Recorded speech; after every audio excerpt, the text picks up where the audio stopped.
Hai wadonje weche mag tuke bang tuke mag secondary tielo mag nationals room e county ma Nakuru timbe maogado tiko mar dhi e tuke mag pinje Afrika ma Ugwe koro keto pachgi e tuke ma ibiro bagi e boma mar Arusha Tanzania kochakore chieng' mar Tich Abich. James Opondo miyo ler mar wachni.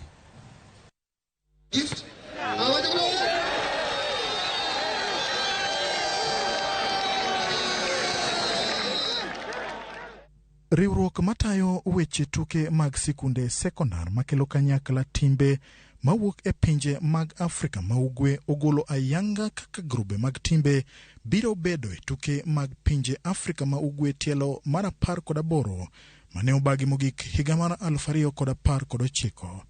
Sikunde mawuok e pinje kaka Kenya, Uganda, Rwanda to kod Tanzania biro laro kombe e tuke mopogore mabiro timore kuom juma achiel. E tuke mag adhula e kinde yowuowi Group A biro ting'o tim sekondar ma Highway mawuok pachoka, Kibuli mawuok Uganda, Sikund sekondar ma St. Andrews Kagawa mabende wuok e piny mar Uganda, Kiwira Coal Mines mawuok Tanzania kaachiel gi St. Andrews Kagawa. E bwali magin joloch tielo mar finals e pachokae biro bedo e group mar B manitiere kod tim kaka St. Mary's Kitende mawuok e piny mar Uganda, Budo manegin joloch e higa mar 2018 kaachiel gi tim sekondar mar Katoros SS mawuok e piny mar Tanzania.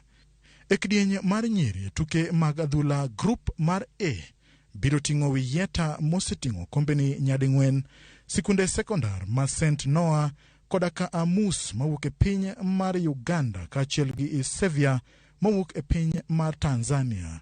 Group mar B biro ting'o Sikund sekondar ma Dagoretti Mixed, Kamwepe mawuok Uganda, Sacred Heart mabende wuok Uganda, IP Mukarange mawuok Tanzania kodaka Lions Girls mawuok e pinyno mar Tanzania.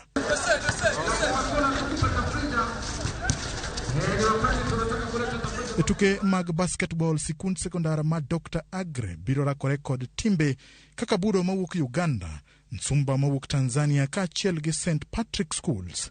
E kidieny mar nyiri, Kaya Tiwi magin joloch e higa mar 2016 biro rakore kod St. Mary's Kitende, Budo kaachiel gi Kibasila sekondari mawuok e piny mar Tanzania. Buruburu Girls biro tugo tuke mag ukapu ka Kobala Mixed biro ting'o nying Kenya e tuke mag netball. Kayonza biro tugo tuke mag rugby mag yowuowi ka St. Anthony Boys Kitale biro tugo tuke mag hockey. James Opondo, Ramogi TV. Kwa mbele ni jotugo abich manyien oyudo thuolo mar donje team mar Malkia Strikers, team no matugo tuke mag volleyball ka ikruok